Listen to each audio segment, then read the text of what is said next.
सतनाम साखी रे साखी रे, सतनाम साखी रे साखी रे।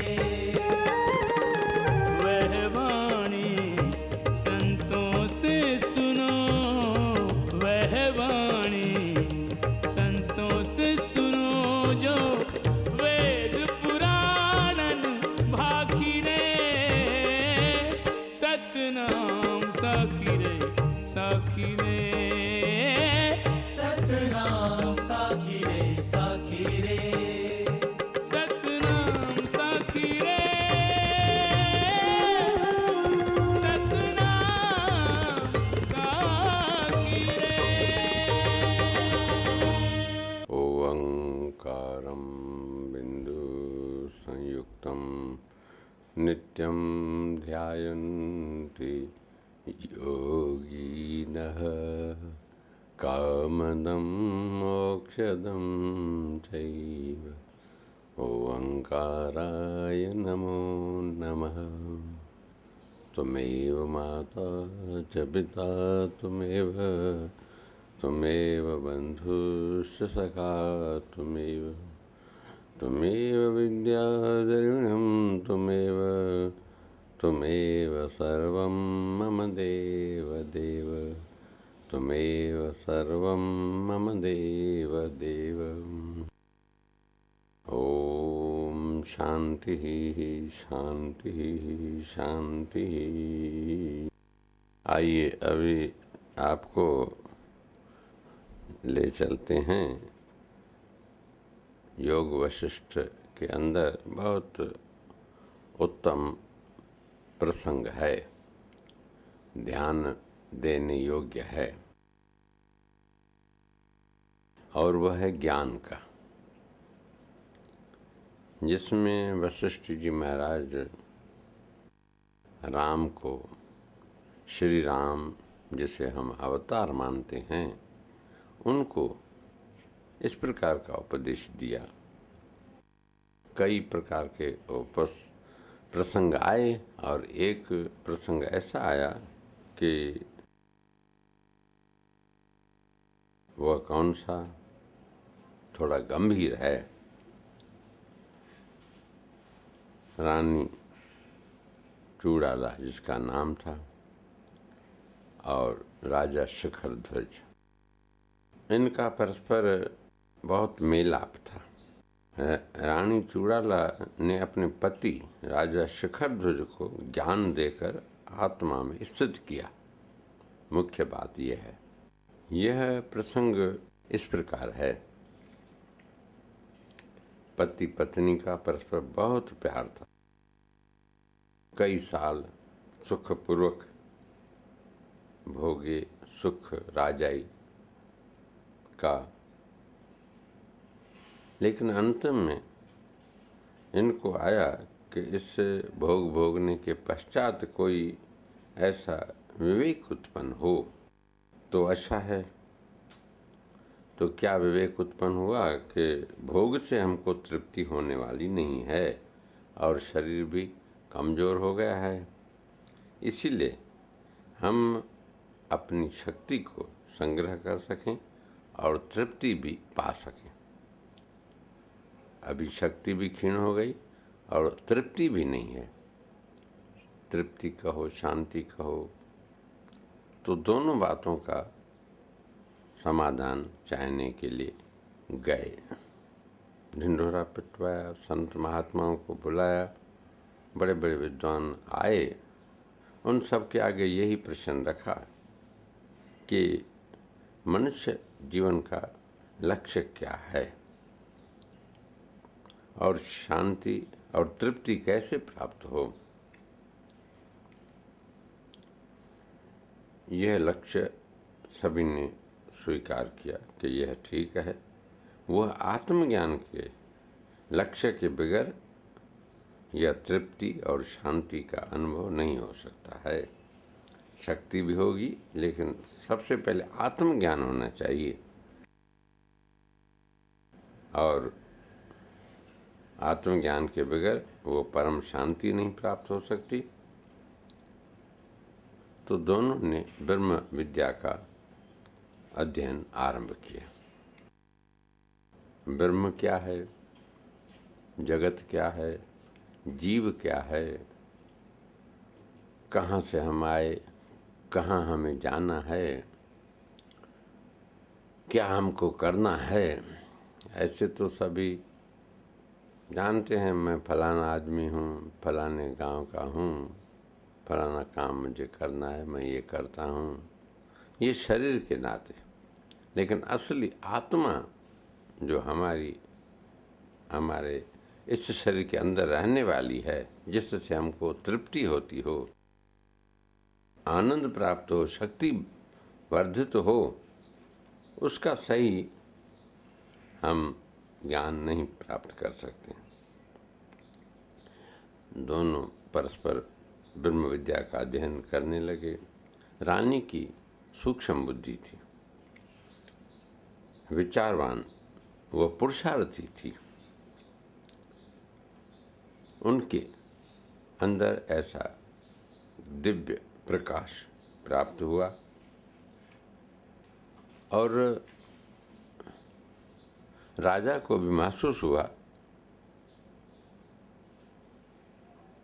कि मुझे भी ऐसा आत्मज्ञान प्राप्त करना चाहिए। लेकिन सोचा कि यह साधारण बात नहीं है, ये आसान काम नहीं है, लंबी साधना करनी पड़ेगी, घोर तपस्या करनी पड़ेगी। इसकी ज़रूरत महसूस की। राजा ने उस आत्म अनुभव करने के लिए बहुत कोशिश की, अपने से नहीं बन पाया। स्त्री ने राजा को कुछ संकेत किया, लेकिन राजा समझता था वो स्त्री मुझे क्या उपदेश देगी। एक दिन आत्मज्ञान प्राप्ति के लिए जंगल में चल दिए। रानी को मालूम पड़ा कि ये राजा महल छोड़कर के जंगल में चले गए हैं। आत्मज्ञान प्राप्ति के लिए ये अच्छी बात है, लेकिन और लोग, राजाओं को पता लगेगा इस पर या यहाँ की प्रजा को, तो विप्लव फैल जाएगा, सारा राज्य गड़बड़ होने लगेगा, शोर मच जाएगा, राज्य पर और राजा हावी हो जाएंगे। उसने कहा कि राजा कहीं आवश्यक काम से बाहर गए हैं थोड़े दिन के लिए, और वे आ जाएंगे। मुझे राज्य का अधिकार सौंप करके गए हैं। इस प्रकार 8 साल तक रानी ने ही राज्य किया, काम संभाला अच्छी तरह से। उसे लगा कि अभी पता लगाना चाहिए कि राजा कहाँ है। उसको योग कला की सिद्धि थी, ध्यान के द्वारा पता लगाया कि वे दुखी हैं और अमुक जगह पर वे हैं। तो उसने कहा कि अभी जानना चाहिए, उसको जगाना चाहिए, दुख से दूर करना चाहिए। यह मन में धारणा की। कहा कि किस रूप से जाऊं, तो ऋषि पुत्र का वेश धारण किया, क्योंकि पत्नी होने के नाते उसे उपदेश नहीं दे सकती थी, वे सुनते भी नहीं। इस दृष्टि से सुंदर रूप ऋषि कुमार बन करके वहाँ प्रकट हुए। राजा अपने पास आए हुए उस जवान ऋषि पुत्र को आते देख प्रसन्न हुए, नमस्कार किया। ऋषि बोला, मैं नारद का पुत्र कुंभज हूँ, आपको अकेले जंगल में दुखी देख करके आपसे मैं बातचीत करने के लिए आया, दिल हुई धरती पर चल करके। तेरी दशा क्या है कुछ सुनाओ। परस्पर बातचीत हुई, दुख सुनाया, दोनों में गहरी मित्रता हो गई। रानी रोज कार्यभार भी राज्य का संभालने जाती थी और इधर कुंभज रूप में राजा के साथ राजा के पास आती भी। एक बार राजा को गहरा तप करते देखा, लेकिन उसके अंदर शक्ति नहीं आई। वो दुखी हुआ, अग्नि जलाकर शरीर को टुकड़ा टुकड़ा करके उसमें डालने के लिए तैयार हूँ कि शक्ति मुझे मिले, शांति मिले, मुक्ति मिले। तो उस कुंभज जो स्त्री ही कुंभज ऋषि के पुत्र के रूप में था, उसने समझाया कि इससे मुक्ति होने वाली नहीं है। मुक्ति इस शरीर को छोड़ने से नहीं, लेकिन शरीर के अंदर जो वासना है, उस वासना को जब तक दूर नहीं करेंगे तब तक वह शरीर फिर दूसरा बनेगा, फिर वासना के अनुसार दूसरा शरीर मिलेगा, तीसरा शरीर मिलेगा। इस प्रकार से शरीरों से छुटकारा पाना बहुत कठिन काम है। इस प्रकार का ज्ञान राजा को कुछ समझ में आया। उसकी स्थिति बनी कि ये सही बात है। उसको संतोष हुआ, कुछ शरीर त्याग करने का विचार छोड़ दिया, अपने आत्मा में स्थित होकर के बैठ गया ध्यान में। अभी कुंभज ऋषि बने, जो रानी वो परीक्षा ले रही है कि अभी इसको स्थिति ठीक हुई या नहीं हुई, समता वाली दृष्टि आई या नहीं आई। उसने कहा कि देखो, अमावस्या के दिन मैं स्त्री बन जाती हूँ और आपसे भोग करना चाहती हूँ। राजा ने कहा तुम्हारी इच्छा। रात में वो स्त्री रूप बनी, भोगा, लेकिन उसका विवाह भी हुआ। लेकिन रानी ने सोचा कि राजा को तो अभी समता वाली दृष्टि है, इनको भोग विषय की किसी प्रकार की भावना नहीं है। ऐसी दृढ़ता देख करके बहुत प्रसन्न हुई। कहा कि अच्छा, अभी और परीक्षा लूँ। कथा तो बहुत बड़ी है, विस्तार से संक्षिप्त में उसको प्रयास किया जाएगा। तो फिर दूसरी परीक्षा ली। कौन सी? राजा जब स्नान करने गया तो अपनी योग माया से उसने एक राजकुमार बनाया और उसके साथ मर्दाना प्रेम व्यवहार करने लगी। राजा ने देखा पर कुछ बोला नहीं। उसके बाद उस मर्दनी ने प्रेम व्यवहार करना इसने छोड़ दिया। बोला तुम मेरी मित्र हो, हमेशा हम आप दोनों साथ में रहते हैं। राजा का हर स्थिति में समभाव देख करके रानी बहुत अपने मन में बोली और असली रूप दिखाया कि मैं तो वही चूड़ाला हूँ। राजा दंग रह गया।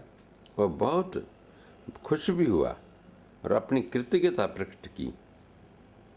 फिर अपने राज्य में लौट आया और जीवन मुक्त होकर रहने लगे। इसी प्रकार राज्य किया। इसका सिद्धांत क्या? इतना ही कि इधर ऋषि वशिष्ठ जी महाराज राम को बोल रहे हैं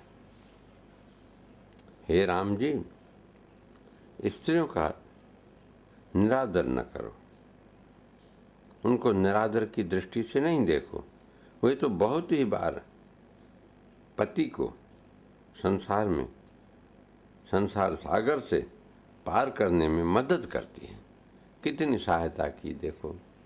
अब वो स्त्री होते हुए भी रूप बदल करके कुंभज ऋषि का रूप धारण किया।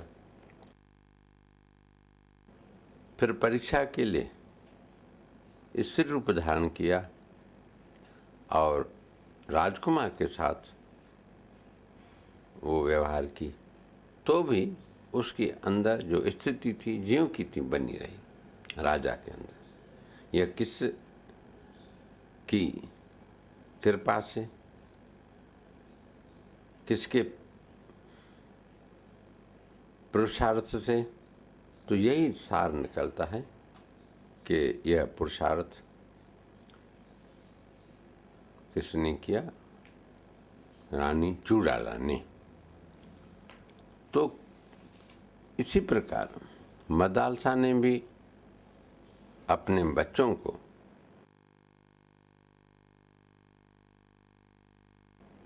राज काज में नहीं फंसाया। शुरू से ही उपदेश ऐसा किया कि तू शुद्ध है, बुद्ध है, मुक्त स्वभाव स्वरूप है और तुम माया से रहित हो। तब उनको मुक्त कराया। गुरु महाराज भी, हमारे सतगुरु टेमराम जी, कितना सुंदर ये बात बतला रहे हैं कि देखो, मैं हूँ हरि तुम्हारा, तुम हो हरि हमारा। जैसे उनकी परस्पर एकता हो गई चूड़ाला की और शिखर ध्वज की, परिचय वाले निकले, एक दूसरे के ज्ञान हो गया कि हम एक ही हैं, कोई फर्क नहीं है। आत्मा की दृष्टि से बराबर सभी एक ही हैं। तुम हम में भेद ना को, हम तुम हैं एक प्यारा। संबंध यही अनादि नहीं आज काल का है। अनादि काल से ऐसा संबंध हमारा आपका जुड़ा हुआ है सब जीवात्माओं के साथ। विश्व के जितने भी जीव हैं वो हम सब परस्पर भाई हैं और पिता सबका एक है, माता सबकी एक है। माता कौन है? वह है माया, जिसके हम सभी जीव हैं। और पिता वो एक परमात्मा, ब्रह्मा कहो, आदि पुरुष कहो, आपका हमारा दूसरा पिता, ऐसे कहने में आता है। लेकिन पिता का पिता, फिर दादा, वो तो अलग होंगे, फिर भी परदादा, और आगे आप जाएंगे चलते चलते आखिर में ये मिलेगा कि एक ही पिता परमात्मा की ये हर सारी सृष्टि है। सतनाम साखी, सतनाम साखी, सतनाम साखी, सतनाम साखी।